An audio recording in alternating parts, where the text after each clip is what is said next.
La lista degli incidenti sul lavoro in Veneto continua ad allungarsi. L'ultimo in mattinata a Riese Pio X ha coinvolto un operaio di 69 anni residente a Resana, trasportato in codice rosso all'ospedale Cafoncello di Treviso. L'uomo stava svolgendo un'attività per lui abituale, ovvero la stesura di un manto di resina all'interno di una cisterna. Sono stati i colleghi di lavoro ad accorgersi del suo svenimento, verosimilmente a causa delle esalazioni respirate.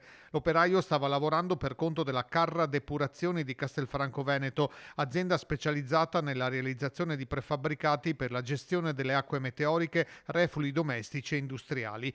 L'incidente è avvenuto nei locali dell'azienda Vudafieri di Riese, che a sua volta produce manufatti in calcestruzzo e ha concesso in uso una parte della sua area per le lavorazioni e il deposito della carra.